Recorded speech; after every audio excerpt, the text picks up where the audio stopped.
யார் கூப்பிட்டாலும் முதல் ஆளாக பேச்சுவார்த்தைக்கு போய் நிற்கிறது எங்களுடைய நடப்பு தயாரிப்பாளர் சங்கம் தான். முழுமையாக ஈடுபடுத்திக் கொள்வதும் எங்களுடைய சங்கம் தான். பெப்சியோட 100 நாள் பேச்சுவார்த்தைனா 100 நாளைக்கும் நாங்கள் தான் கலந்து பேச்சுவார்த்தை நடத்துகிறோம். ஆனால் அந்த பேச்சுவார்த்தையில் கையெழுத்து போடுற உரிமையை கூட நாங்கள் எடுத்துக்கிறது இல்லை. அதை எங்களுடைய தாய் சங்கத்துக்கு தான் கொடுக்குறோம்.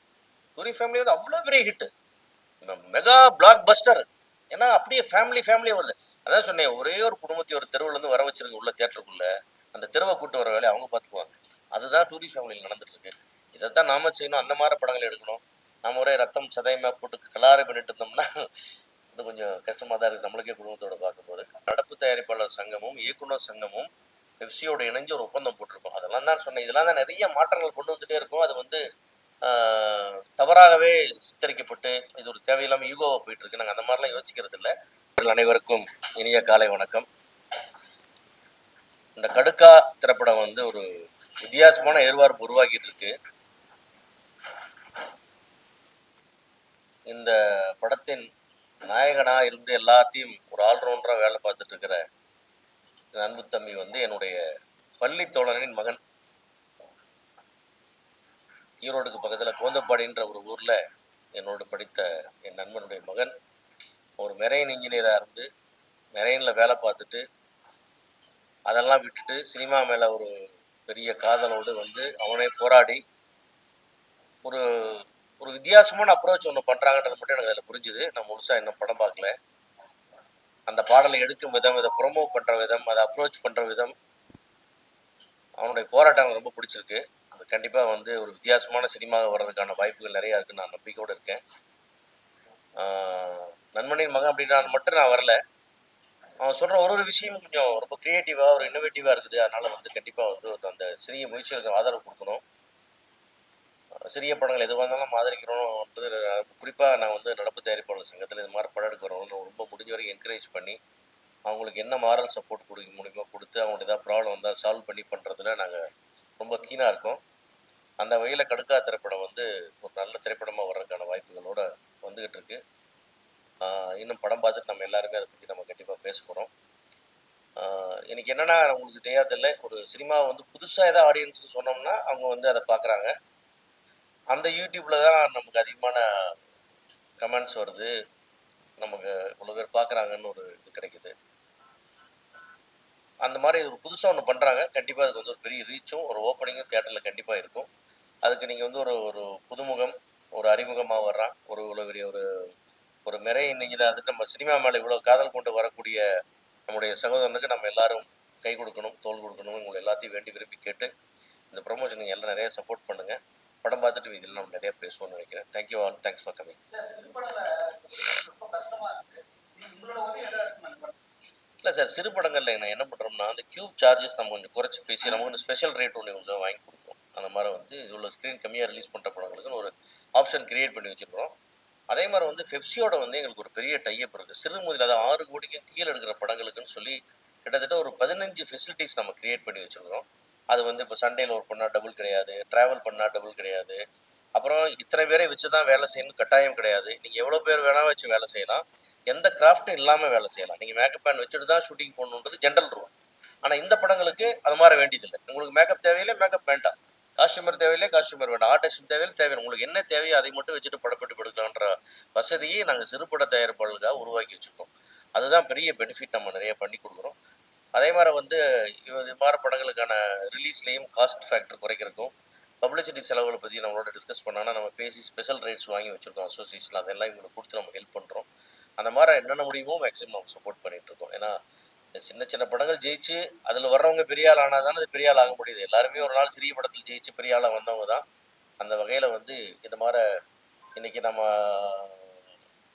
பார்த்தோம்னா எனக்கு இவ்வளோ பெரிய மாபெரும் வெற்றி பெற்றிருக்கிற டூரி ஃபேமிலி டைரக்டர் பார்த்தீங்கன்னா அவ்வளோ ஒரு சின்ன வயசில் வேறு அனுபவமே இல்லாமல் இப்படி ஒரு படத்தை கொடுக்க முடியும்னா இதையெல்லாம் நம்ம சப்போர்ட் பண்ணணும், என்கரேஜ் பண்ணணும். அந்த மாதிரி ஒரு அதனால் புதுசாக வர யாரையும் நம்ம டக்குன்னு அண்டர் எஸ்டிமேட் பண்ணிடவே முடியாது. யார் நீ எந்த புத்தில் எந்த பாம்புன்னு சொல்லலாம். அந்த மாதிரி தான் இன்றைக்கி எல்லாம் வர்ற யங்ஸ்டர்ஸ் வந்து அப்படி இருக்காங்க, ஃபயராக இருக்காங்க.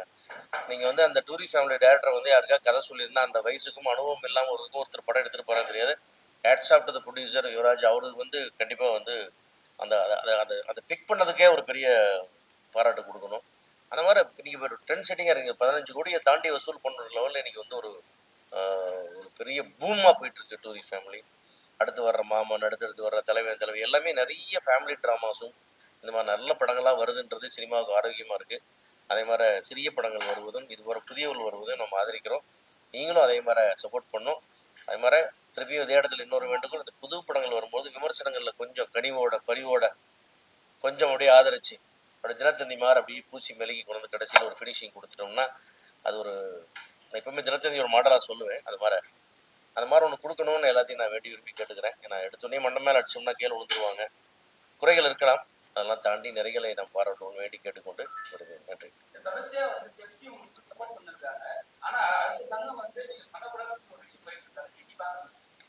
சார் அதான் நான் சொல்கிறேன் சார், பெப்சி என்பது வந்து எப்படி கேட்டிங்கன்னா, நீங்கள் நல்ல ஒரு பெரிய நந்தன சிக்னல் பெரிய ஜங்ஷனில் இருக்கிற சிக்னல் மாதிரி பெப்சி அது நின்றுச்சுன்னு வச்சுக்கோங்க, அந்த ரோடு என்ன ஆகுது, அதுதான் சினிமாவில் நடக்கும்.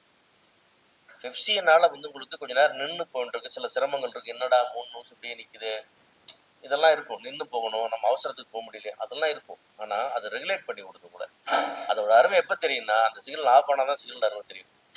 அந்த மாதிரி பெப்சி இல்லைன்னா கட்டுப்பாடு இல்லாத போயிடும் சினிமா. ஏன்னா இன்னைக்கு சினிமாவில் வந்து ஒரு டிபார்ட்மெண்ட்டில் ரொம்ப அற்புதமாக தொழில் தெரிஞ்ச ஒருத்தனுக்கும் அதே பேட்டா தான், அதை புதுசாக கற்றுக்கிட்டு 4-5 படம் தான் வேலை செஞ்சுருக்கணுக்கும் அதே பேட்டா தான். அதை வந்து நீங்கள் மாற்ற முடியாது. ஆனால் இந்த கட்டுப்பாடுகளை உடச்செறிஞ்சிட்டோம்னா, நான் சீனியர், நான் வந்து சூப்பர் சீனியர், எனக்கு 10,000, எனக்கு 2,000 ஆள் ரேட் போட்டு வேற வேற மாதிரி வந்து சினிமா கட்டுக்கடங்காத ஒரு இடத்துக்கு போயிடும். அது அந்த விவரத்தை யாருமே புரிஞ்சு மாட்டேங்கிற ரைட் சென்ஸ். சார் நம்முடைய தனிப்பட்ட ஈகோக்களுக்கெல்லாம் இங்கே வேலையே கிடையாது. சினிமா ரொம்ப முக்கியம். சினிமா நல்லா தான் சார், சினிமா தான் நமக்கு தான் சினிமா தேவை. சினிமாவுக்கு யாருமே தேவையில்லை. அது விட்டுட்டு ஓடிக்கிட்டே இருக்கும், அது பின்னாடி நம்ம ஓடிக்கிட்டே இருக்கும். நம்ம காலம் மட்டும் நீங்கள் உங்கள் வாழ்க்கையில் எத்தனை பேரை பார்த்துட்டீங்க சினிமாவில்? எல்லாம் வந்தாங்க போனாங்க, சினிமா தானே இருக்கு. அந்த மாதிரி வந்து சினிமாவை வந்து நம்ம அப்படி அண்டர் எஸ்டிமேட் பண்ணி அதை கிள்ளுக்கிறியாக்கிடக்கூடாது. நம்முடைய தனிநபரோட தனிப்பட்ட ஈகோக்களுக்காக, தனிநபரோட சண்டைகளுக்காக கொண்டு வந்து அதை கொண்டு சினிமாவில் ஊற்றக்கூடாது. இது கண்டிப்பாக சிஸ்டமேட்டிக்காக நடக்க வேண்டிய ஒரு தொழில். அது ரொம்ப சிஸ்டமேட்டிக்காக பண்ணுறதுக்கும் அதனால தான் வந்து பெப்சியோட இணைந்து அவங்களுடைய அந்த பிஎஃப் இஎஸ்ஐக்கெல்லாம் நாங்கள் சப்போர்ட் பண்ணி அதில் கொஞ்சம் காஸ்ட் கூட ஆனால் கூட சிஸ்டம் வருது. இப்போ உள்ளுக்குள்ள நான் சிஸ்டமேட்டிக்காக இருந்த சினிமா சிஸ்டமேட்டிக் சினிமாவாக மாறுது. பெப்சியே சிஸ்டமேட்டிக்காக மாறுது. அதை பற்றி பெப்சியில் நிறைய விளக்கம் கொடுத்துருக்காங்க. இதையெல்லாம் நம்ம ரைட் சென்ஸில் புரிஞ்சுட்டு எல்லாரும் ஒற்றுமையாக வேலை சென்று எங்களுக்கு எந்த விதமான யூகம் இல்லை. எல்லா நேரத்திலையும் யார் கூட்டாலும் முதல் ஆளாக பேச்சுவார்த்தைக்கு போய் நிற்கிறது எங்களுடைய நடப்பு தயாரிப்பாளர் சங்கம் தான். முழுமையாக ஈடுபடுத்திக் கொள்வதும் எங்களுடைய சங்கம் தான். பெப்சியோட 100 நாள் பேச்சுவார்த்தைனா 100 நாளைக்கும் நாங்கள் தான் கலந்து பேச்சுவார்த்தை நடத்துகிறோம். ஆனால் அந்த பேச்சுவார்த்தையில் கையெழுத்து போடுற உரிமையை கூட நாங்கள் எடுத்துக்கிறது இல்லை. அதை எங்களுடைய தாய் சங்கத்துக்கு தான் கொடுக்குறோம். இப்படி எல்லா விதமான மரியாதைகளையும் உரிமைகளையும் கொடுத்து தான் பழகிறோம். அதே மாரி இதில் சில மன வருத்தங்களும் சில தனிநபர் பகைகளும் வந்துட்டு இருக்கு. அது காலம் அதை சீக்கிரம் சரி செய்யணும் நம்புறாங்க.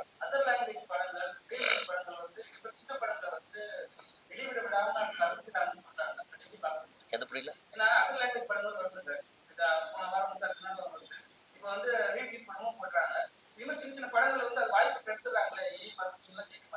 இல்லை இல்லை சார், அது நீங்கள் வந்து நம்ம வந்து சினிமாவுக்கு வந்து லாங்குவேஜ் பேரியர் ஸ்டேட்டு இதெல்லாம் கிடையாது. இப்போ நம்ம இல்லை பண்ணுறாங்களே நம்ம சரி, நம்ம தமிழ் அதாவது தெலுங்குலேருந்து பார்த்தீங்கன்னா ஒரு 4 ஹீரோ படம் தான் எங்கள் டப்பாய் ரிலீஸ் ஆகும்.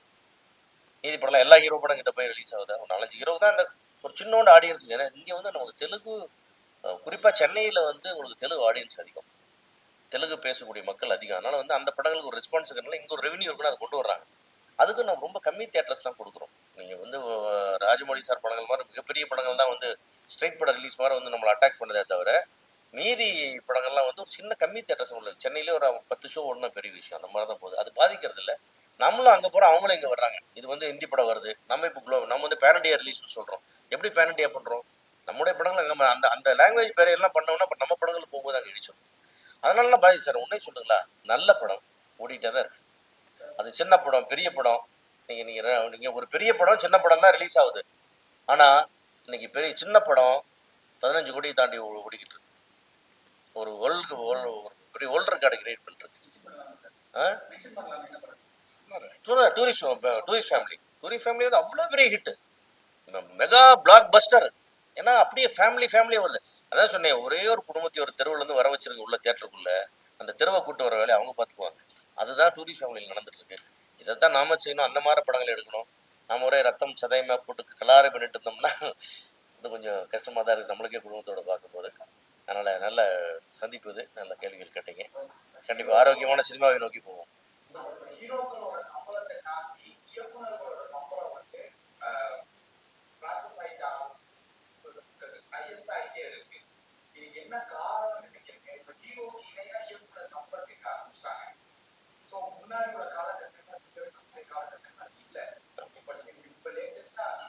இல்லை அதெல்லாம் நாங்கள் நிறையா மாற்றிருக்கிறோம். நாங்கள் நடப்பு தயாரிப்பாளர் சங்கமும் இயக்குனர் சங்கமும் பெப்சியோட இணைஞ்சு ஒரு ஒப்பந்தம் போட்டிருக்கோம். அதெல்லாம் தான் சொன்னேன், இதெல்லாம் தான் நிறைய மாற்றங்கள் கொண்டு வந்துட்டே இருக்கும். அது வந்து தவறாகவே சித்தரிக்கப்பட்டு இது ஒரு தேவையில்லாமல் ஈகோவாக போயிட்டு இருக்கு. நாங்கள் அந்த மாதிரிலாம் யோசிக்கிறது இல்லை.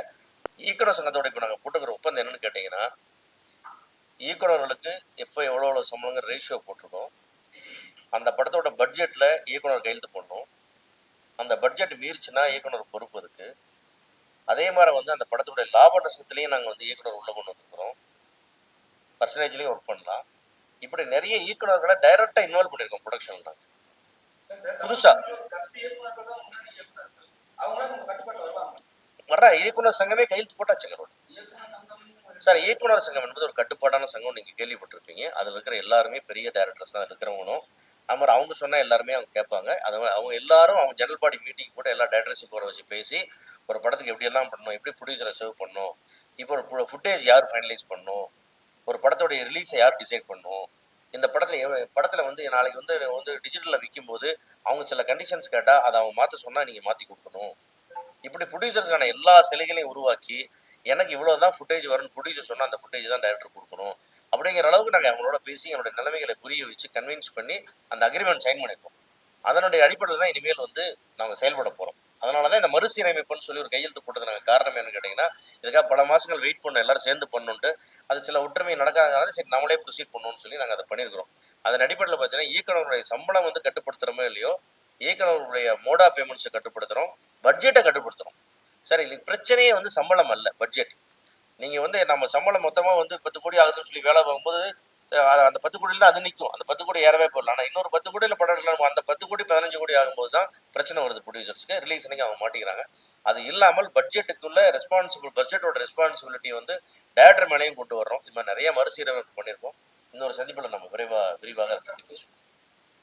ஆமாம், ஏன்னா நம்ம வந்து ஒரு சிறிய படம், இந்த கடுக்காயை வந்து நம்ம வந்து கடுக்காயாக விட்டுலாம ஒரு பெரிய காயா நம்ம மாற்றி காட்டணும். அதனால அந்த விஷயங்களை நம்ம கொஞ்சம் முன்னிலைப்படுத்தணும். இது ஒரு தனி ஈவெண்ட்டாக கூட நம்ம பண்ணலாம்.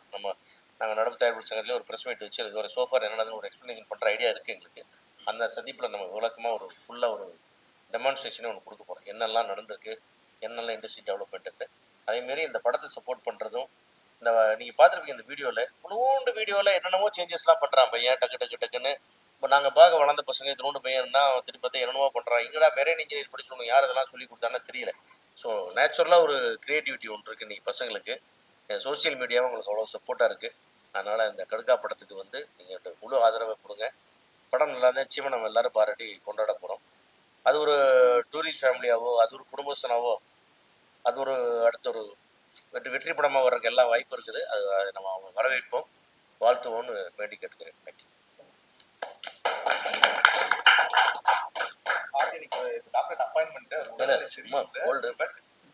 அதையும் மீறி ஒரு சின்ன படத்துக்கு சப்போர்ட் பண்ண வந்திருக்காங்க சாரோட மனசு நீங்க இல்ல எல்லாரும் இப்பா நம்ம எல்லாரும் இவங்களோட தான் சுத்திட்டு இருக்கேன் நாங்கள் ஒரு 20-30 வருஷமா. ரொம்ப ரொம்ப பாரு எல்லாம் பிரச்சனை நல்லா பண்ணுங்க. நம்மளை எல்லாம் பார்த்துட்டு எல்லாத்துக்கும் மெட்டீரியல் கொடுங்க, நல்லா ப்ரொமோட் பண்ணுங்க. கண்டிப்பா சார், நம்ம எல்லாம் பண்ணிருக்கேன். அவங்க வந்து கேட்டா அந்த பாரு நம்ம சென்னை வந்து இந்த பார்த்தீங்கன்னா இந்த ஒரு புக்கில் எல்லாம் அவங்களுக்கு ப்ரொமோஷன் கொடுக்குறோம். எது கொடுக்குறோம்னா அந்த மாதிரி ஒரு சின்ன படங்கள் வரும்பொழுது நிறைய செய்யணும். இது வந்து இந்த புக்கை வந்து நாங்கள் நடப்பு ஆக்டிவ் ப்ரொடியூசர்ஸில் போடுறோம்னா இந்தியா ஃபுல்லாக போகுது. இங்கிலீஷில் போடுறதில்ல, இந்தியாவில் இருக்கிற அவ்வளவு அசோசியேஷன்ஸ், எல்லாம் all state associations, all top directors எல்லாரும் நாலேஜுக்கும் இதை கொடுத்துட்டு போகிறோம். ஏன்னா எல்லாமே ஃப்ரீ தான், காம்ப்ளிமெண்ட்ரி தான். எல்லாமே கம்ப்ளீட் கொரியர் வரைக்கும் பண்ணி எல்லாத்துக்கும் நம்ம வந்து கண்டுபிடிக்கிறோம். கொடுக்காத இது ரீச் ஆகாத ஆளே இந்தியன் சினிமாவில் முக்கியமாக அசோசியேஷன்ஸ் கிடையாது. இன்க்ளூடிங் டிஸ்ட்ரிபியூட்டர், எக்ஸிக்யூட்டர் எல்லாரும் சேர்த்து சொல்கிறோம். ப்ரொடியூசர் அசோசியேஷன் எல்லாமே அனுப்புகிறோம். அதனால் ஒரு பெரிய ரீச் போயிட்டுருக்கு. இதில் வரும்போது கண்டிப்பாக வந்து ஒரு அகில இந்திய அளவில் அவங்களுடைய பார்வை கவனம் இதில் வரும். அதனால தான் எல்லாம் பண்ணிக்கிறோம். தேங்க்யூ. இந்த புக்கு கூட நீங்கள் யாராவது வேணும்னா சொல்லுங்கள், நீங்கள் ஆஃபீஸில் கண்டிப்பாக கொடுக்குறேன். நீங்கள் வந்து இல்லை ஆக்டிவ் ப்ரொடியூசர் அசோசியேஷனில் நீங்கள் வந்து இண்டிவிஜுவலாகவும் சரி யார் வேணால் நீங்கள் சொன்னீங்கன்னா கலெக்ட் பண்ணிக்கலாம். அவ்வளோ இன்ஃபர்மேஷன்ஸ் இருக்குது உங்களுக்கு இதில், இந்த கலெக்ஷன்ஸ் பற்றி, படங்களை பற்றி. ஆ இன்னும் பர்சனலாக வேணும்னா கூட சொல்லுங்கள், உங்களுக்கு நான் தர சொல்கிறேன், ஒன்றும் ப்ராப்ளம் இல்லை. ஆஃபீஸில் கலெக்ட் பண்ணிடலாம், அல்லது அட்ரஸ் கொடுத்தீங்கன்னா அனுப்ப சொல்கிறேன். தேங்க்யூ.